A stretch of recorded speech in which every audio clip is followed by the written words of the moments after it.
En primer lugar, recuperar el concepto que venimos trabajando desde el comienzo de la materia, que es a partir, digamos, de los balances de energía cuando se pone en juego o en contacto, digamos, dos cuerpos de diferente temperatura, se produce una transferencia de energía en forma de calor. Consecuencia de que ambos cuerpos, digamos, estén en diferentes temperaturas, ya sabemos que eso, digamos, produce una fuerza impulsora, y la fuerza impulsora, identificada con la temperatura, da lugar a que digamos, se transfiera la energía en forma de calor, ¿sí? ¿Cuál va a ser entonces básicamente la metodología para poder determinar el calor de vaporización? Bueno, en primer lugar, identificar dónde aparece el calor de vaporización, aquí, por supuesto, ¿no es cierto? En cuanto al calor de vaporización, ya lo hemos venido trabajando y ya conocemos que es la cantidad, sería la cantidad de energía que se pone en juego cuando, de alguna manera, una cantidad dada de masa de agua, ¿sí? Cuando está en equilibrio el líquido con el vapor, ¿sí? Todo el líquido pasa a vapor. Esa cantidad de energía que se pone en juego, ¿sí? Que simplemente sería un cambio de estado, o sea, el líquido pasar al vapor, eso se determina, digamos, el calor que se pone ahí en juego, es lo que nosotros vamos a llamar el delta H de vaporización, ¿sí? ¿Cuál va a ser la idea? Dijimos que lo que estamos haciendo es, de alguna manera, a partir del concepto de poner en juego dos cuerpos que están en diferentes temperaturas, es hacer esta determinación. Entonces, por un lado, vamos a tener inicialmente en un recipiente, que nosotros lo vamos a considerar que es un recipiente adiabático, una dada cantidad de masa de agua, que sería el cuerpo frío. Y luego vamos a poner en contacto con un cuerpo caliente. El cuerpo caliente básicamente va a ser un vapor que vamos a estar produciendo en un balón, que va a estar en un manto calefactor. Ese vapor que se está produciendo va a tener una cierta energía, una cierta temperatura, que al ponerse en contacto con un cuerpo con una temperatura más baja se va a producir una transferencia de energía en forma de calor, ¿sí? Desde ese punto de vista, digamos, desde el punto de vista de decir que ponemos dos cuerpos que están a diferentes temperaturas y se produce esta transferencia de energía, ¿qué es lo que tenemos que hacer? Un balance de energía. Entonces el balance de energía lo vamos a hacer tomando o teniendo en cuenta nuestro volumen de control, que va a ser o va a estar situado donde tenemos el recipiente adiabático. Si tenemos ese recipiente adiabático, lo único que vamos a tener en juego van a ser los calores que se transfieran entre estos cuerpos, ¿sí? La idea es que vamos a considerar que el recipiente es lo suficientemente adiabático como para que no se elimine o se pierda energía en forma de calor a través de los calores, ¿sí? Entonces, si hacemos el balance teniendo en cuenta el volumen de control situado en el recipiente adiabático, entonces lo que vamos a decir es que todo el calor que va a perder ese vapor, ¿sí? Que viene con un cierto contenido energético, más la parte que tenga, ya vamos a ver después del esquema, condensado, va a ser igual a todo el calor que va a recibir el cuerpo frío, que obviamente está a una temperatura más baja y está en contacto con este cuerpo. Entonces, si empezamos a hacer un detalle, digamos, de lo que sería el balance de energía, bueno, tenemos entonces, decimos, el calor que pierde el cuerpo caliente es igual al calor que va a recibir el cuerpo frío. Idealmente no hay pérdida de energía en forma de calor a través de las paredes del recipiente. Entonces, directamente vamos a decir que desde el punto de vista de identificar el calor como si fuera un sistema abierto, ya sabemos que de la primera ley, que hemos venido haciendo los balances a lo largo del curso, que decimos, bueno, el calor lo podemos plantear desde el punto de vista de la primera ley, delta H igual a Q menos W. No, por supuesto que no tenemos trabajo, digamos, puesto en juego, entonces el delta H es igual al calor. Por lo tanto, por eso de acá comienzo planteando el Q igual a menos delta H, ¿sí? El menos, por supuesto, que ya viene impuesto desde el punto de vista que va a ser la cantidad de calor que se va a perder, por eso queda menos delta H. Ya vamos a ver porque acá puse condensado más vapor, ¿sí? Ya vamos a ver dónde, digamos, entra en juego el condensado y dónde entra en juego el vapor. Pero todo eso va a ser igual por la misma razón, por el mismo balance de energía, igual al delta H.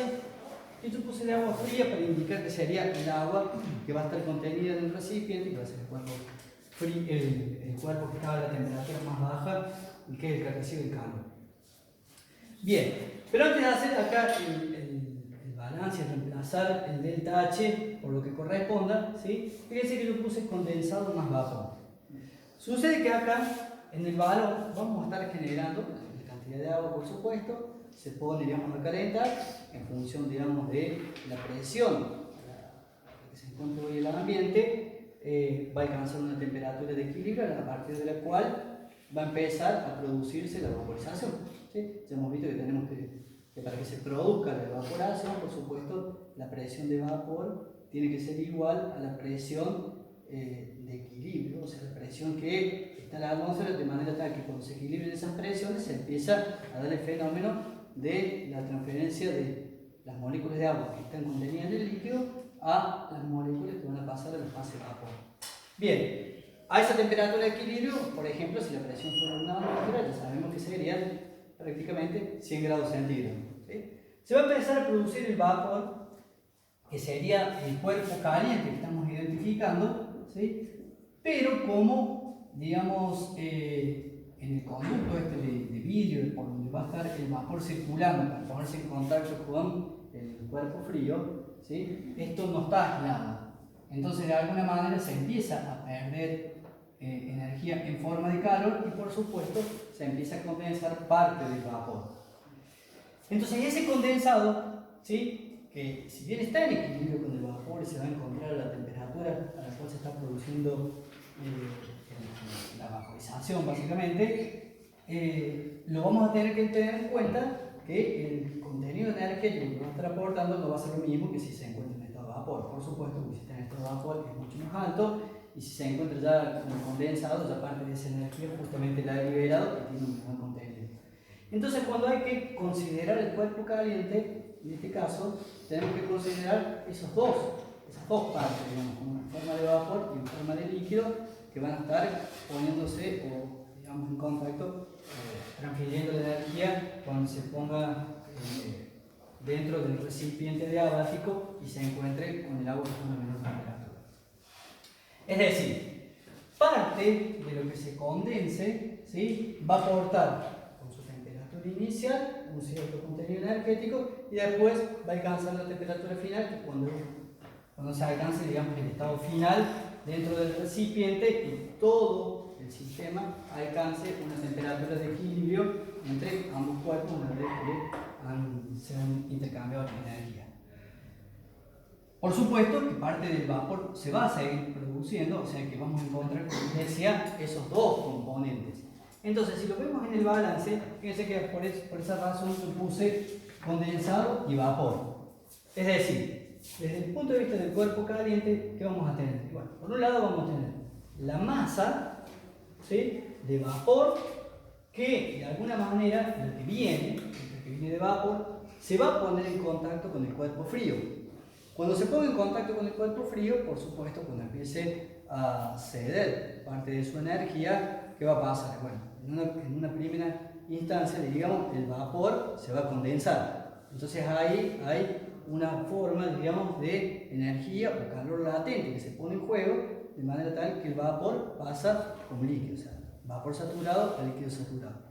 Luego, cuando está como líquido saturado, por supuesto, va a estar a la misma temperatura que se encontraba el vapor, pero dado que, digamos, la temperatura de equilibrio va a ser menor que la temperatura que va, digamos, a aportar desde el punto de vista como un cuerpo caliente, al ser menor, la diferencia entre la temperatura, digamos, la que tiene el vapor y la temperatura final, la de equilibrio, esa va a estar dada en forma de un calor sensible. Entonces eso va a ser esa masa de vapor, pero que después ya se ha condensado, lo podemos identificar como la masa MCP por delta T. O sea, la parte de lo que condensó se enfría hasta llegar a la temperatura final de equilibrio. ¿Me siguen ahí?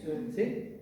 Es decir, que la temperatura final va a ser la temperatura de equilibrio que se va a alcanzar dentro del recipiente, y la temperatura inicial va a ser la temperatura inicial que estemos registrando, ¿sí?, del vapor.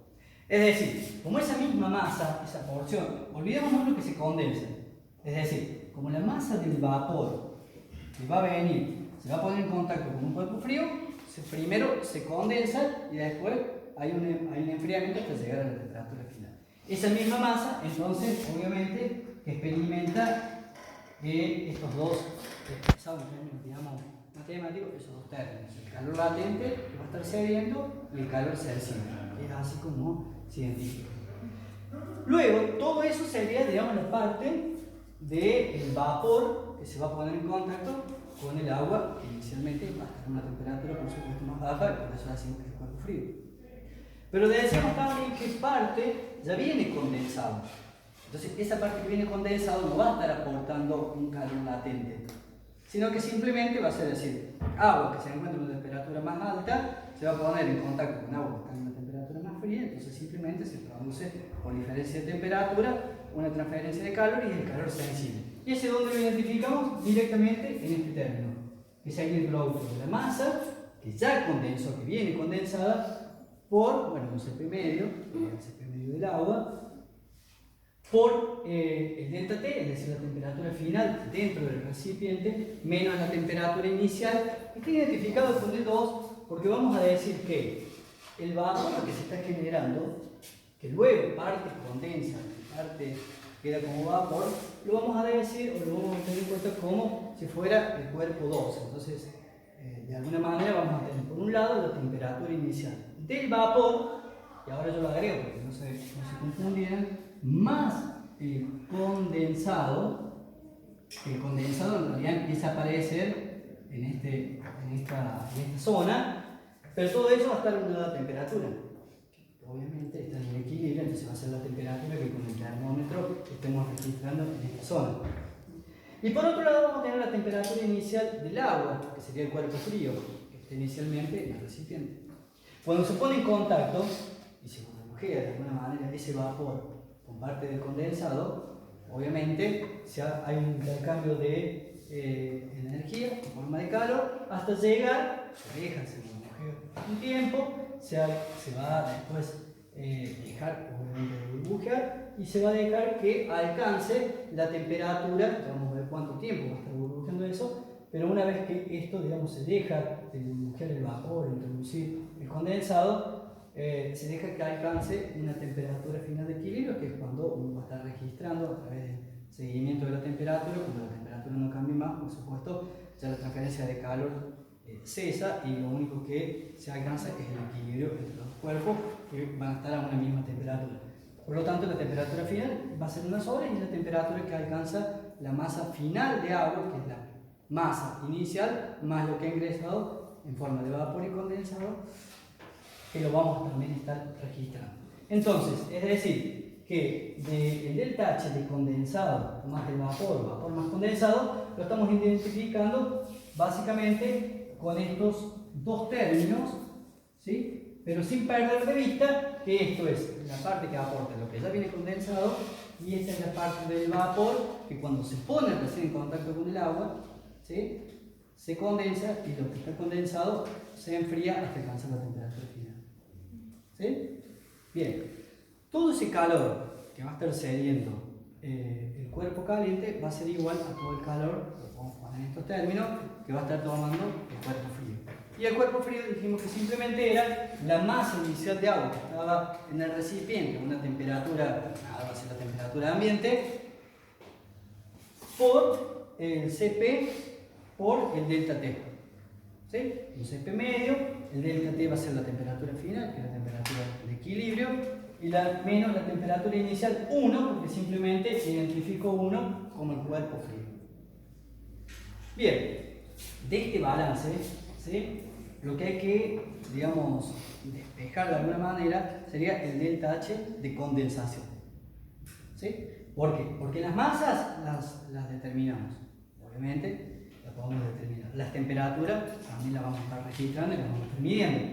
Los Cp son Cp medios, que eso los sacamos de gráficos o tablas. Y finalmente la incógnita sería el delta H de condensación, es decir, que tenemos una incógnita con una ecuación.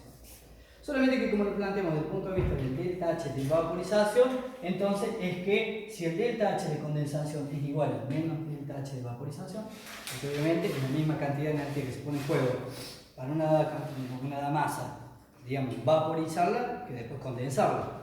¿Sí?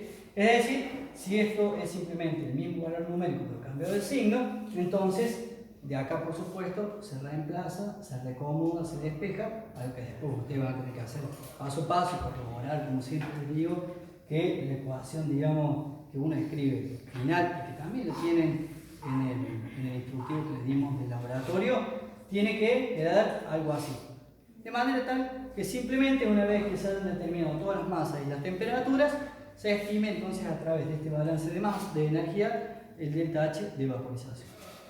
Y finalmente, lo que hay que hacer, como obviamente ya sabemos y hemos venido trabajando, conocemos a través de las tablas de vapor, podemos ir a la temperatura que registren cuando se esté dando, digamos, la vaporización, y a la tabla de vapor leer cuál es el delta H de vaporización que le corresponde, y finalmente corroborar el delta H de vaporización experimental que ustedes han determinado con el delta H de vaporización tabulado en las tablas, que obviamente también es un dato empírico que ya está tabulado, simplemente para contrastar, digamos, ambos resultados, y de ahí también hacer algún análisis y tener en cuenta a la hora de hacer la conclusión.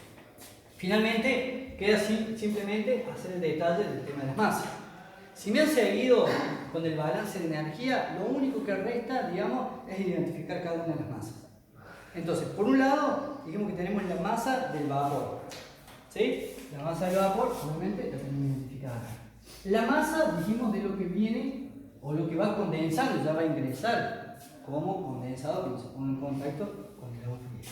Y la masa de agua fría es la que se encuentra en el recipiente frío. Bueno, obviamente que la masa de agua fría inicialmente lo único que tienen que hacer es agarrar la balanza, poner el recipiente, que va a ser simplemente un recipiente con gaseosa para contener el helado de telgopor. Van a colocar la balanza la van a poner en cero, van a medir la masa y van a tener registrado entonces la masa inicial. La cuestión es cómo determinar, cómo hacer una aproximación para ver cuánta o qué cantidad de masa se va a condensar. Y la cantidad de masa que se va a condensar y va a depender del tiempo que esto se esté, digamos, produciendo el vapor y se esté dejando escapar por este extremo el vapor y el condensado. Entonces la idea acá es fijar, por eso acá puse como una primera parte, va a ser determinar la cantidad de masa condensada en una cantidad de tiempo. 5 minutos en la fase. Bien, ¿qué quiere decir esto? Simplemente es tomar, digamos, bueno, tener un vaso de precipitado, empezar a producir el vapor, entonces cuentan o contabilizan qué cantidad de masa se va a estar registrando entonces en el tiempo de los 5 minutos. Se pone la balanza, va a estar colocada en cero de nuevo, entonces empieza a producir el vapor y la cantidad de condensado que van a estar recolectando los vasos precipitados es lo que podemos considerar que después, en la segunda parte, donde ya estemos haciendo el experimento que propiamente dicho, usemos la misma cantidad de tiempo y como aproximación digamos que en esa cantidad de tiempo se va a producir el mismo condensado. ¿Se entiende acá con el condensado? No sería más fácil ver cuánto tardamos en lo otro.